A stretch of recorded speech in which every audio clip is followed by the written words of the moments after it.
যেমনটা আপনারা জানেন, এই সময় ভারত ও জাপানের বায়ুসেনার মাঝে বীর গার্জিয়ান 2023 নামে এক্সারসাইজ হচ্ছে।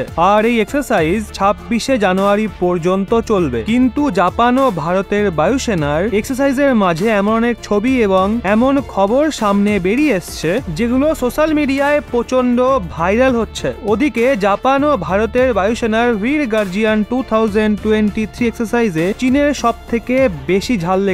আর এক্সারসাইজের ছবিগুলোকে নিয়ে চীনের মিডিয়া জাপানের F2 ফাইটার জেটকে বেকার বোঝানোর জন্য প্রোপাগান্ডা ছড়িয়েছে। কিন্তু এখন স্বয়ং ভারতের বায়ুসেনা নিজের সুখোই ফাইটার জেটের পাইলটের কিছু এমন ছবি প্রকাশ করেছে যা নিয়ে ভালো মতো চর্চা হচ্ছে। আসল এক্সারসাইজের সময় ভারতের পাইলট জাপানের মিৎসুবিশি F2 ফাইটার জেটকে উড়িয়েছে। আর স্বয়ং F2 ককপিটে বসে ভারতের এই দক্ষ পাইলট নিজের ছবিও তোলে। কিন্তু এখানে আলোচনা কেবল শুধু এই ছবির নয়, বরং চর্চাই বিষয়টা নিয়ে হচ্ছে স্বয়ং জাপানের সেলফ ডিফেন্স সম্পন্ন বায়ুসেনা ভারতীয় পাইলটের জাপানি F2 ফাইটার জেট কোরানোর পদ্ধতি দেখেই আশ্চর্য হয়ে গেছে। আর স্বয়ং জাপানি বায়ুসেনার F2 পাইলটরা এটা মানে ভারতীয় পাইলটদের কোনো জবাব নেই। কারণ ভারতের সুখোয়ের পাইলটরা জাপানের F2 কে ওই অনুভূতির সঙ্গে ওড়ায় যেমন স্বয়ং জাপানের পাইলটরা নিজেদের F2 ফাইটার জেটকে ওড়ায়। জাপানের বায়ুসেনা বলে ভারতের সুখোয়ের সাথে হওয়া এক্সারসাইজে